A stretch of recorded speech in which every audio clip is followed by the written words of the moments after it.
And I remember one of the places that we went, they didn't have running water. So again, it wasn't on the roof, but in the tub of the bathroom, they had something like a tank similar to that cut off 2-liter bottle. They had a pot and they would use that to take a shower whenever the shower wasn't running. And they were so worried about me. And I was like, oh, you have no idea. I was just butt naked on a rooftop doing this like it was nothing. And then back at my corporate job the next week. And they were even like, let me heat up this water for you so that it could at least be warm. I'm like, oh, this is nothing. I don't need it heated up. So they were like, oh my gosh, she's one of us.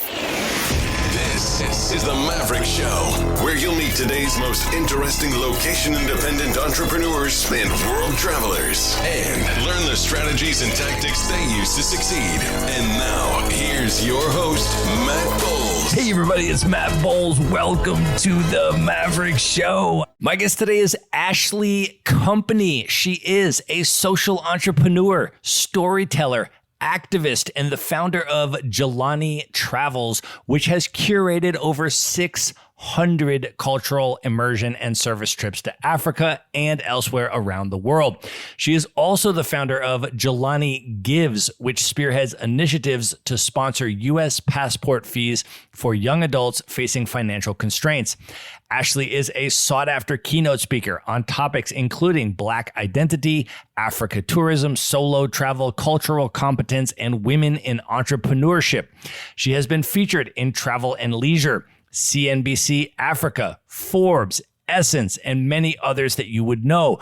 Originally from the U.S., Ashley is committed to fostering cultural understanding and social impact around the world, and she has now spent time in over 100 countries, including 30 countries on the continent of Africa.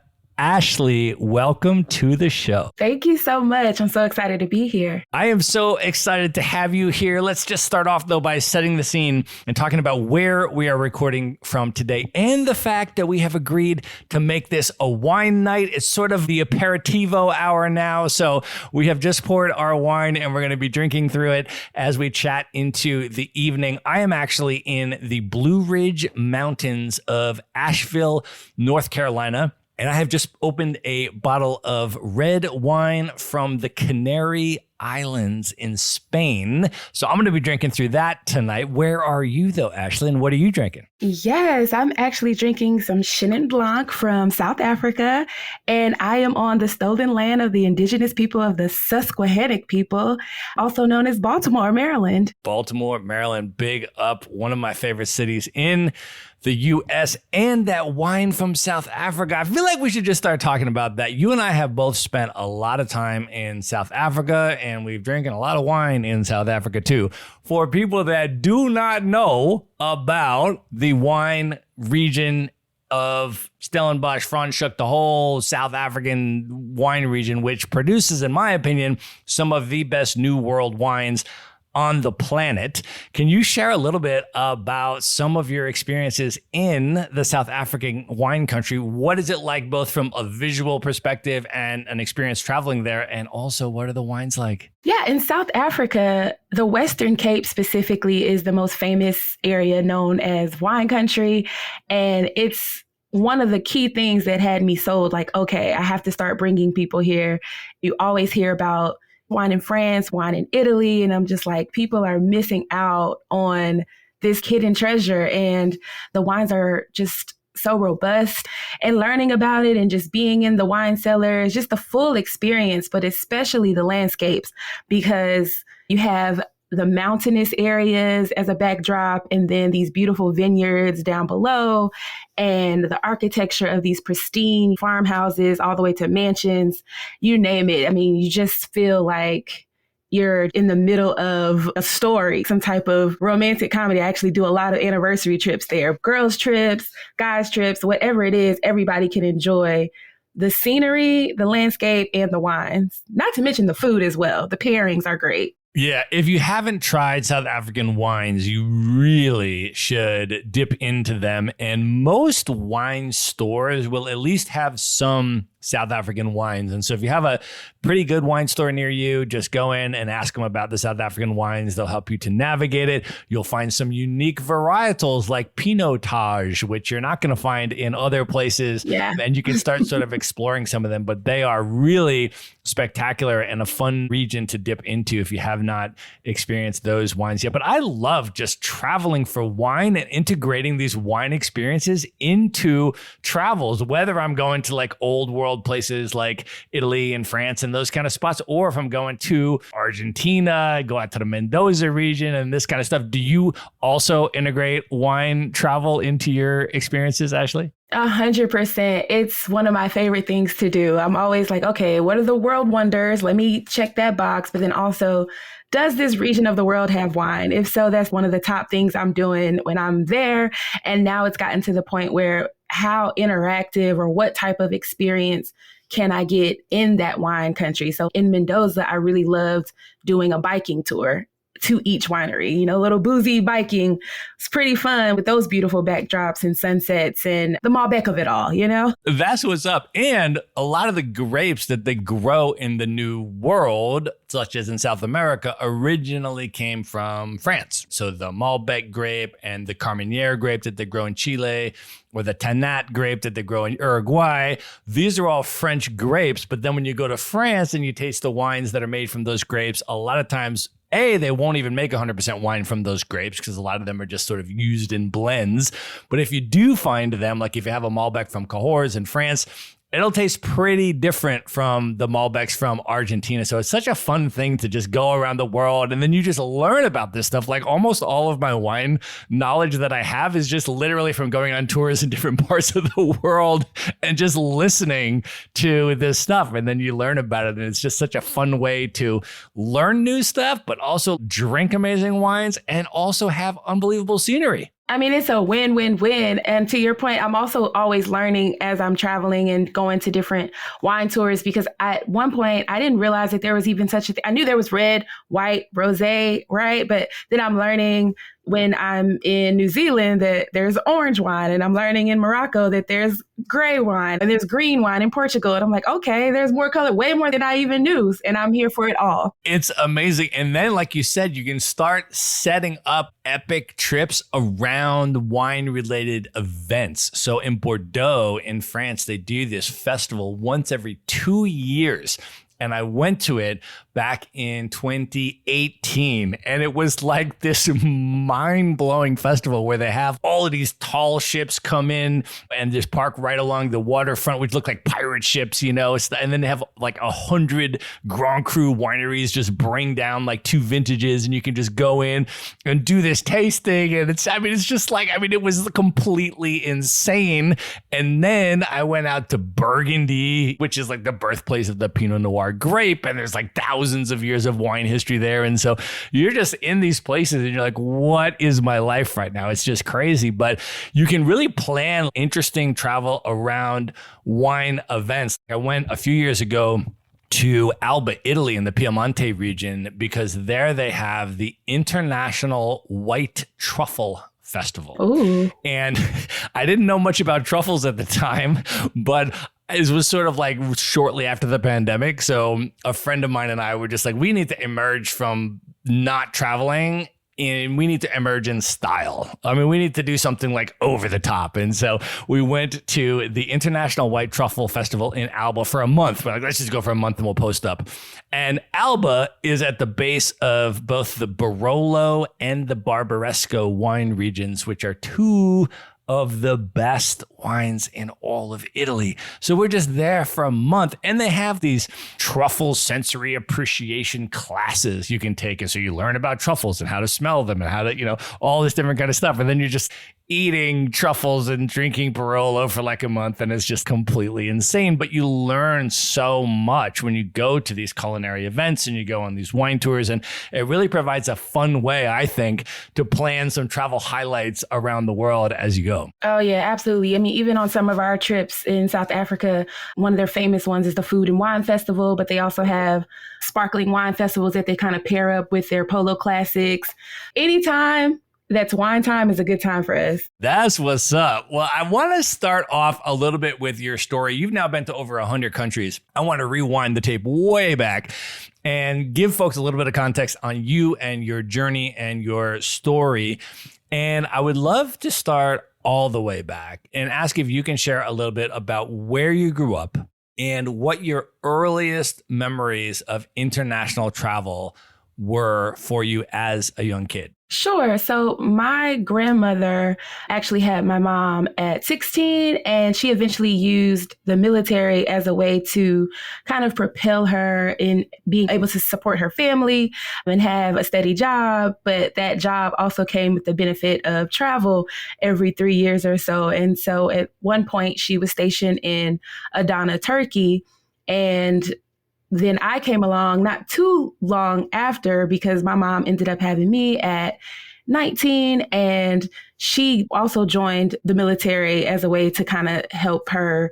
And so at 7, I was actually going to visit my grandparents for the summer, and they were based in Turkey at that time. So that was my first and earliest international travel, which really, I'm sure, sparked the seed that changed my life and will hopefully change the world. Well, I know that also as a kid, after your Turkey trips, you ended up going and living in Korea. Can you share how old you were at that time and the context? And then when you think back, what impact did that have on you? What was it like for you at that age? Yeah, I think something significant that both my grandparents and my mom did was with the military having them move to these places, there were still military bases that they could have lived on and just kind of been very insulated with American culture. But they both decided to live on the economy outside of the military posts and in actual local traditional housing and also having local neighbors. I can remember being 7 years old and learning how to count to 10 in Turkish so that I can play hide and seek with my neighbors. And then the same when I was 12 in South Korea, living on the mattress on the floor the way that they do and using the bathrooms traditionally how they are. Whereas 5 minutes down the road on the base, they would still build the bathrooms and all the housing American style. So you just got a different experience. And there was also culturally, from a safety perspective, children were just respected and honored in a way that you could easily and safely hop in a taxi, go downtown, be walking around, find ice cream, go eat. You could do this at 12 years old, where a lot of places in the US you couldn't or you shouldn't. And so I just was able to explore and just learn so much at such a young age, and also really get to know about other people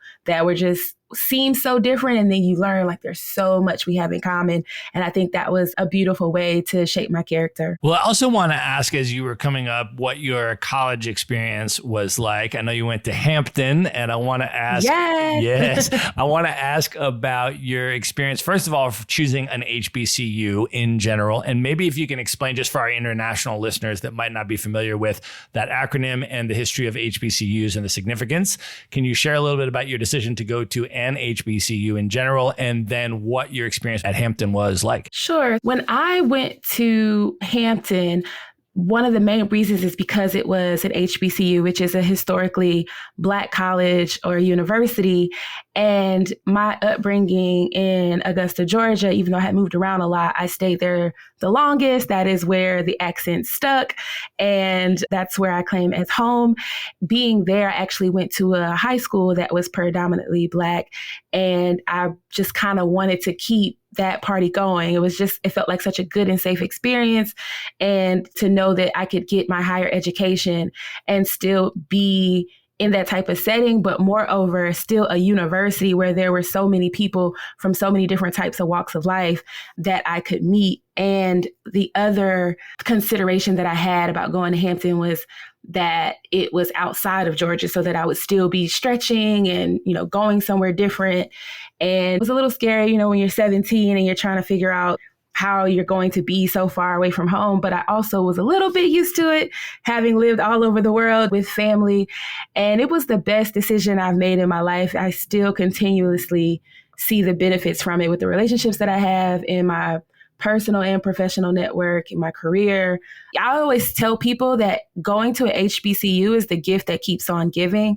And that's something that I wish that all Black people could actually have the opportunity to do, especially if they want to go to college. Well, I also want to ask you a little bit about your career trajectory and the path that you initially started on before you pivoted to entrepreneurship. Can you talk about that professional direction post-college, and then also how travel came back into your life and the first solo trip you ended up taking?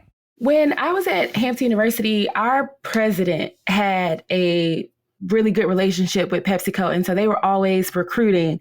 And it wasn't my initial thing to want to work for them, but I was actually in the second round of interviews to work with NBA. I wanted to work with NBA Cares or at their headquarters office in New Jersey. And when that didn't happen, I was like, okay, I need to probably look at some other things. And so because Pepsi was recruiting so heavily, they had this college to corporate hire program. So I got in, and they had a need in Raleigh, North Carolina. So I ended up working with them, which was great because it was incredible leadership experience, especially with a Fortune 50 company.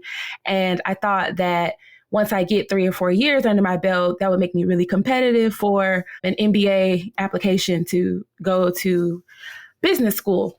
But while I was there working, the first thing that I did was, now I have a little money, and it wasn't much vacation time, but it was a little bit. So I was like, let me go on a trip. And I was really excited because I'm turning 25. It's a milestone birthday. I got my 2 best friends and I'm like, hey, let's go. And we're like, where should we go? And I found out that there was places with really good deals, was the Dominican Republic. So I was like, let's do that. We'll be on a resort. We'll ball out. It'll be so exciting.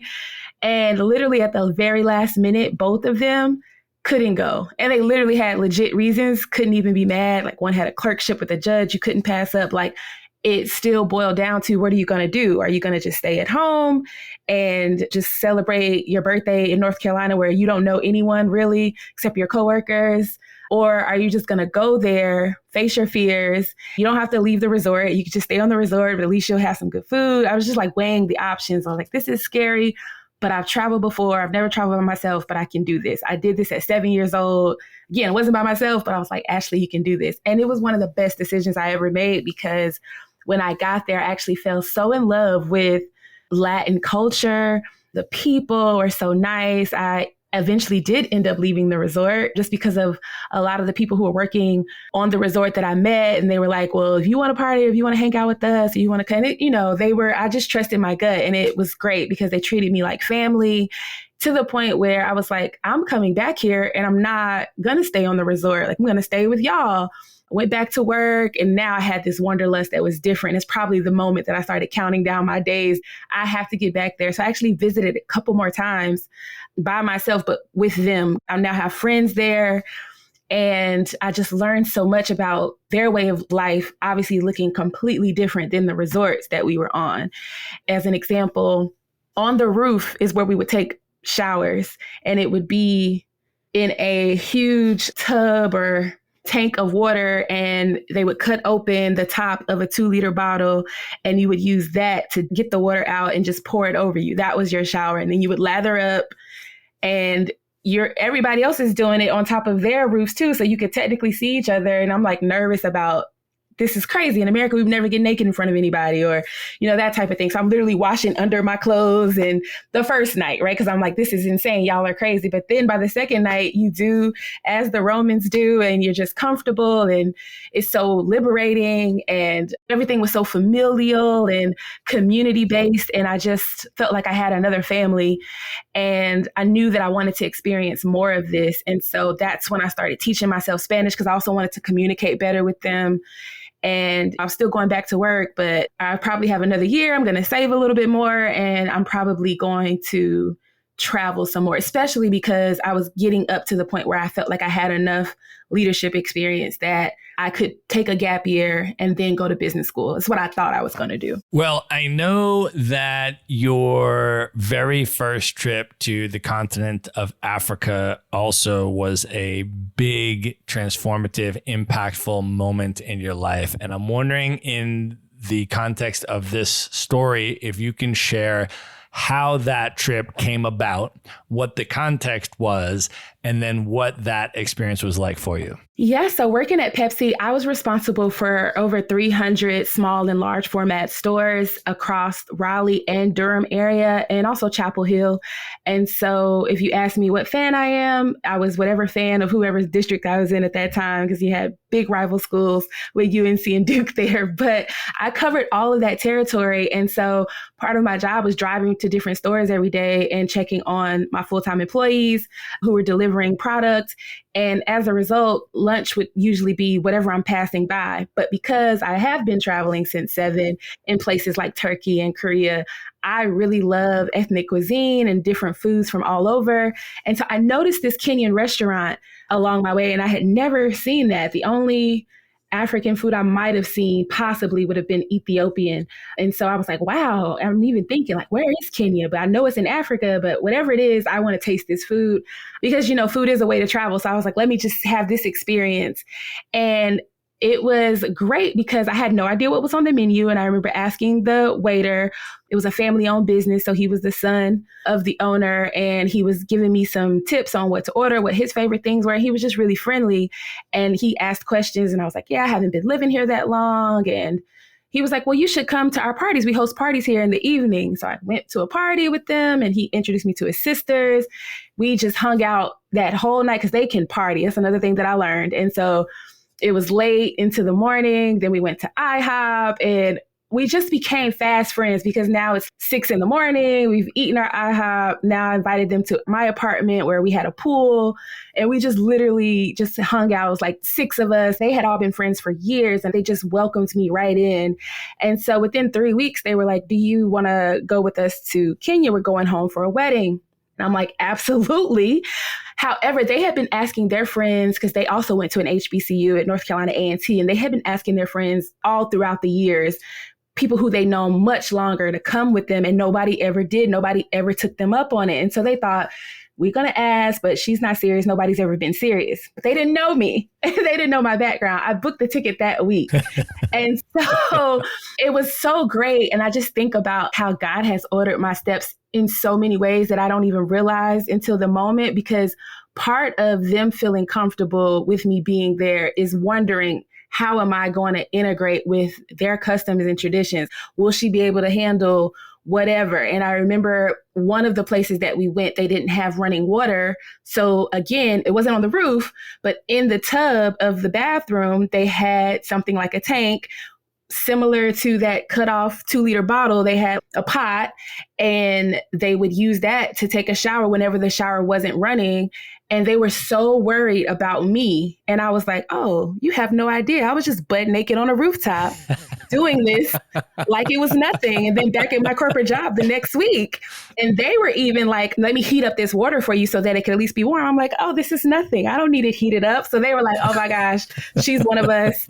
This is great. And so just those different moments, I had no idea was leading up to how I could be able to navigate Kenya, or just the relationships that I was able to build and the trust I was able to build because I had other experiences. And it just kind of built that muscle memory and that travel muscle for when I would continue to travel throughout Africa alone, and the confidence to do so because I felt like I could face anything, because I had faced different things, and with ease and excitement because I had the opportunity to just be in those spaces that a lot of people often either look down upon or are scared of or just don't look at all. So I want to talk about your transition out of your corporate job. Can you talk about that in the context of this Kenya trip, and then what you did immediately after you left, what the plan was? Absolutely. So while at Pepsi, when my Kenyan friends asked me to go to Kenya, what they also didn't know is not only am I serious and I'm booking this ticket, but they helped become the catalyst of me turning in my resignation, because I already knew that I had about a year left where I wanted to continue to save, and I wanted to continue to teach myself Spanish because I had plans to take a gap year before I would go to business school, and I wanted to travel all of Central America and South America. But I kept pushing it off. month by month, week by week, I would always find an excuse like, well, let me wait until this quarter so that I can get maybe this bonus, or let me wait until this moment. And when they asked me to go to this wedding, they had certain dates and they were also going to be there for a month. And, in the US, we don't get a month, especially if you haven't worked for a lot of years, you don't get that much time off. So not only did I have to say yes to the opportunity, but I also had to say, this has to be the time that I'm going to turn in my resignation because I'm not going to have enough PTO or paid time off. And so I did. So the date of the flight was the date that I put on my resignation letter that I obviously turned in 2 weeks before. And that really helped support the whole trajectory. It was like, now it's showtime. So what was this gap year that you had envisioned and designed for yourself? So after you got back from Kenya, what were the next moves? So the next thing after the Kenya trip was to basically do the original plan, which was travel all through Central and South America, from Mexico all the way down to Argentina. I didn't know exactly how long it would take or how much it would take. I was nervous about that. So I didn't know if I would do every single country or not. But eventually I did end up doing every country. And obviously, the more that I was out there, the better that my Spanish got and the more people that I met. And then you learn, because I was backpacking too. And I was also couch surfing, and I was meeting people in hostels, and sometimes we would end up traveling together, and then we might break off and there might be another group of people who met randomly in Nicaragua, and now we're traveling together. And that all was a whole new world to me, and it was blowing my mind, because even the term itself of gap year, it was probably more so something I learned when I was out there meeting other Canadians or Europeans, because it just wasn't language that I heard used in the US. I just knew I was about to take a while before I was like, I'm going to take advantage of this time before I would go to business school.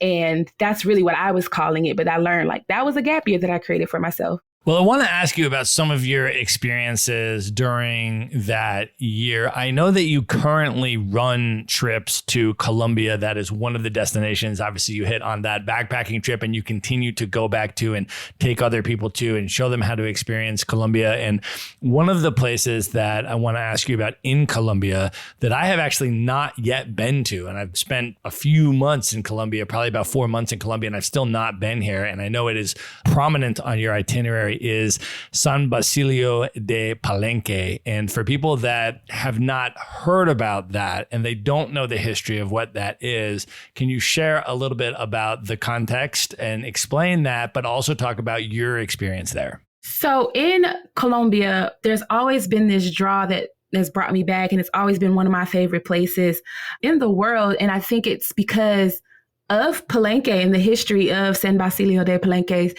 So the history is the freedom story. There were these different Palenques actually all around Colombia, and Palenque really just meant like a walled area, and it's really walled with vegetation. It's not anything with infrastructure or anything that's built up. It's a walled community that is like a fence where it's really hard to get in and it can keep you hidden.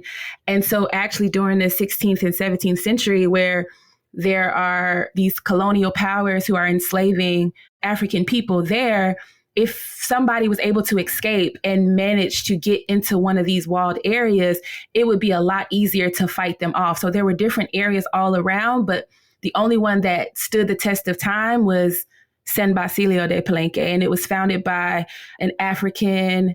His name is Bancos Bioho.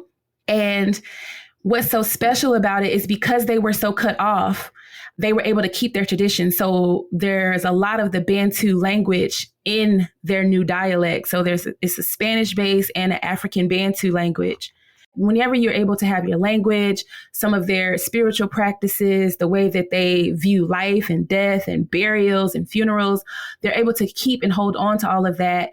And so there's actually been a recognition of those people to where even before they abolished slavery, they said these people are free, because they tried to come in and take them back. But again, because of the way that these palenques were set up, it was really hard to get in. So while they're trying to make their way in, these people are already there and familiar with it, and they're able to create a defense that defeated these soldiers from Colombia, like they literally would go out in droves and never come back. So they were defeating them. And so eventually the powers that be, the kings, whoever, the president was saying, stop going out there. Let's form a treaty. Let's form something to let them just be free over here. And we'll keep the people who we can control over here.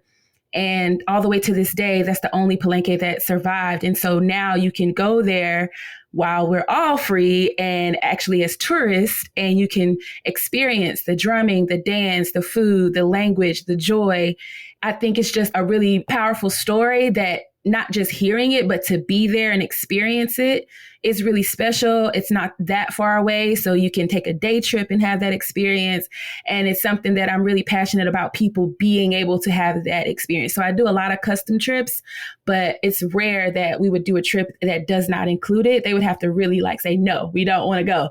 Once I tell them about it, they're like, I didn't even know about that. Thank you so much. Please sign us up. And it's usually always the number one highlight. And there's a lot of highlights in Cartagena that you can experience, from the beautiful beaches, the island, the old city, but they always say that that experience is truly special. Yeah, it's top of my list for what I want to do the next time that I'm in Colombia. So I love that you take people there. Now, the other experience that I have to ask you about, going back to this backpacking trip, is after Colombia, you went to Venezuela.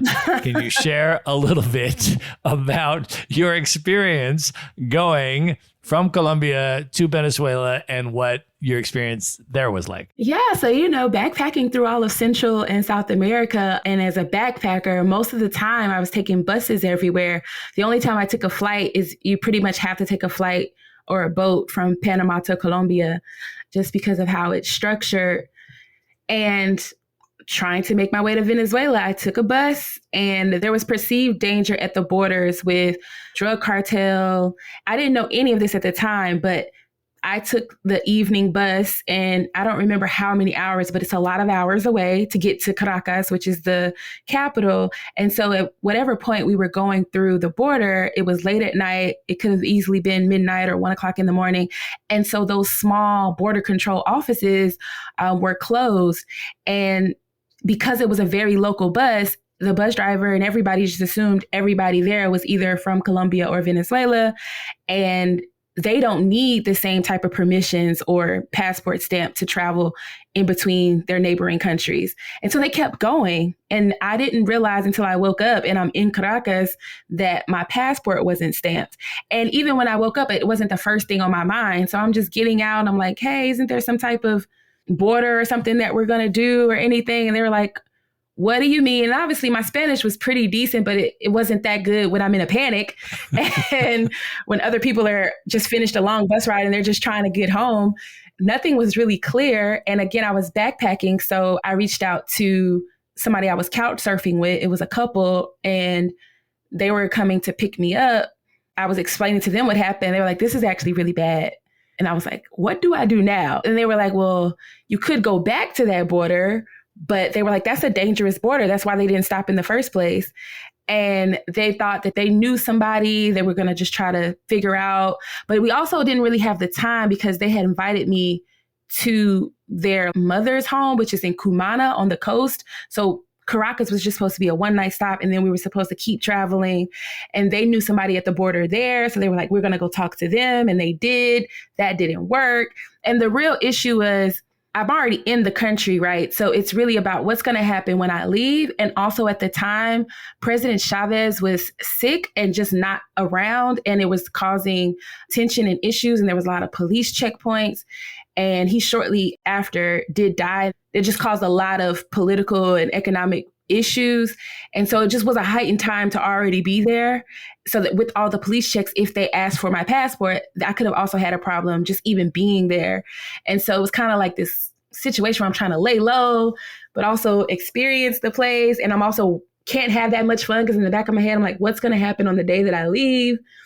And I remember writing a letter to my family, and I gave it to this girl, send this if something happens, if I don't get to make it out or whatever, you can let them know where I am, that I'm sorry. And I just was so scared because they had told me about instances where they personally had been interrogated, and they knew other people that had been interrogated in the airports. And it's not like U.S. interrogation. It could be so much worse.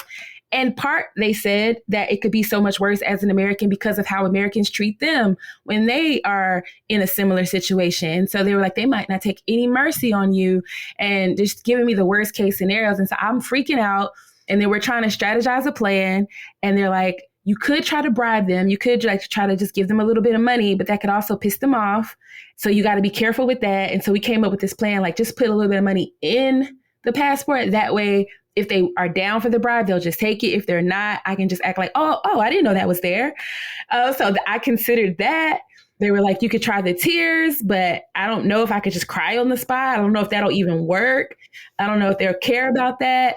And so I had all these different strategies running in my mind as I'm in the line, ready to leave.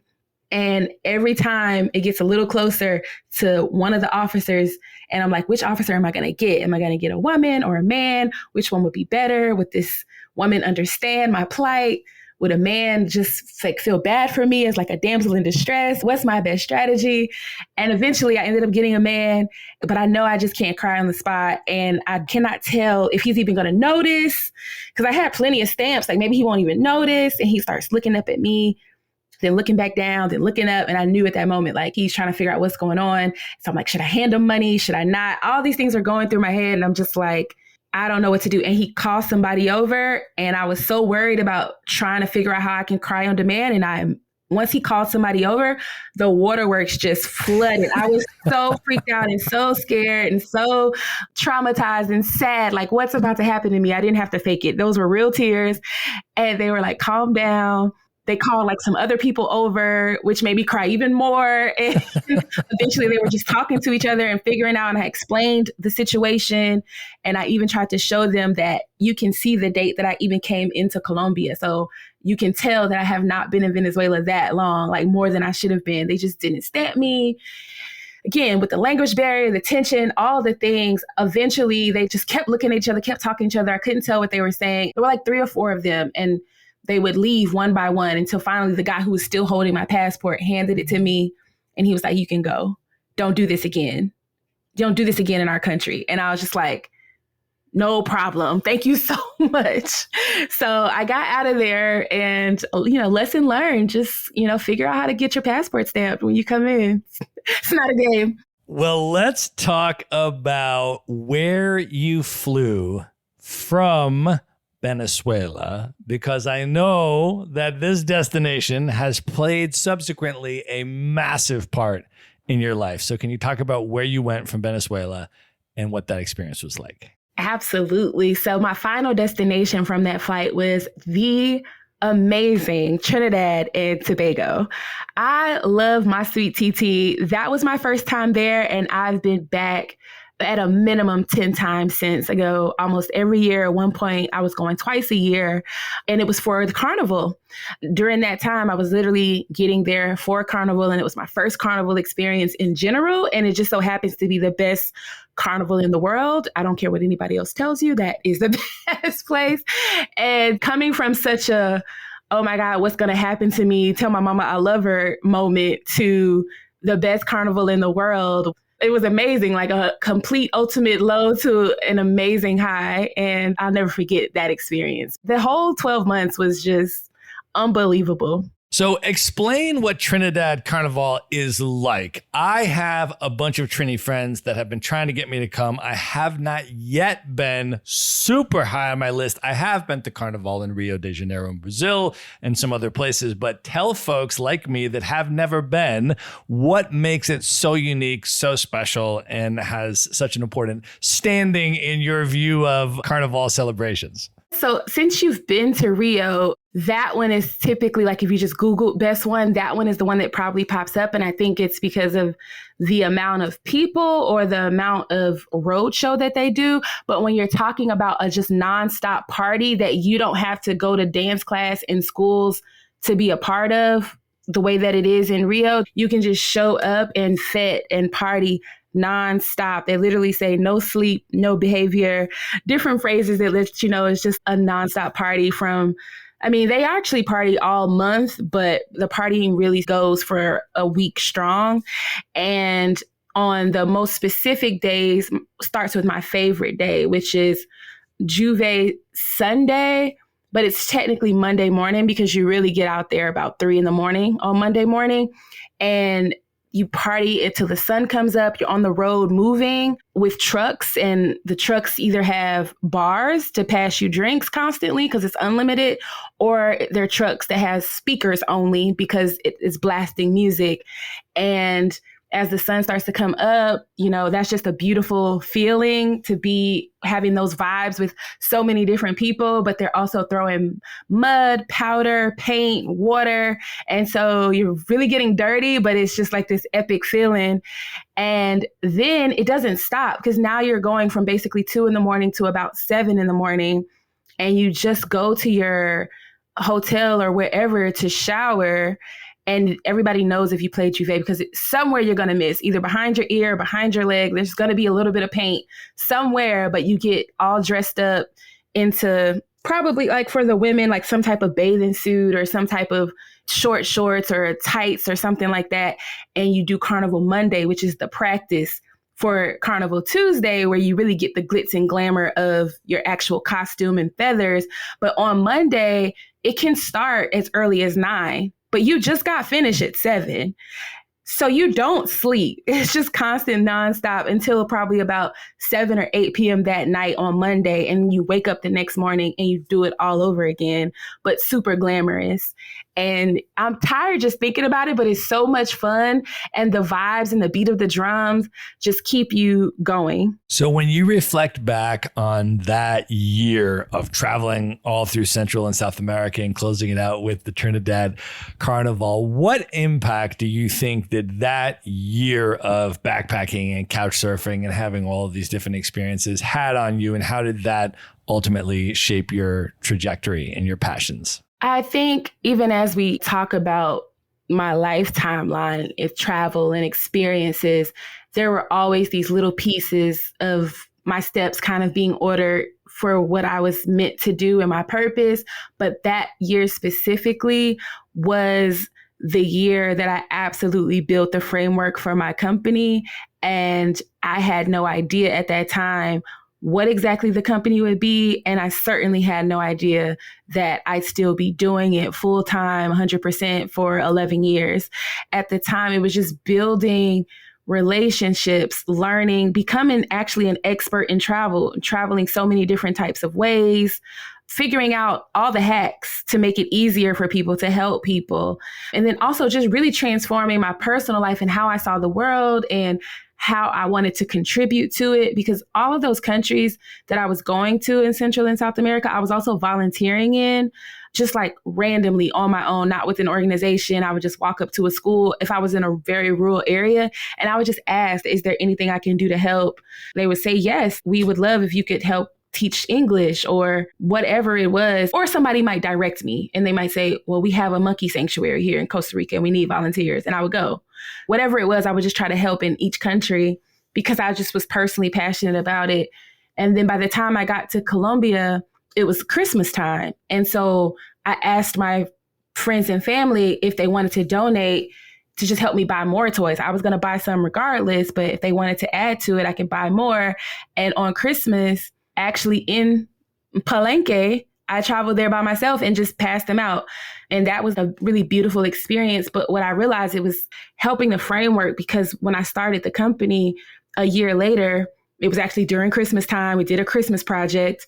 I took what I learned, what worked, what made it easy, what could have been better. I used the pictures from Colombia to help raise more money to do it in a bigger scale with young people in Ghana the next year at Christmas. And so it really shifted everything, because it was like that foundational period to create my company and to help me see that I actually don't need to go to business school at the end of this year. I need to start this now. And I think that was the biggest piece. All right, we're going to pause here and call that the end of part 1. Everything we have discussed will be in one place in the show notes. Just go to themaverickshow.com and go to the show notes for this episode. There you're going to find all of the ways to follow, contact, and connect with Ashley, as well as direct links to everything we have discussed in this episode. It's going to be in one place at themaverickshow.com. go to the show notes for this episode. And remember to tune in to the next episode to hear the conclusion of my interview with Ashley Company. Good night, everybody.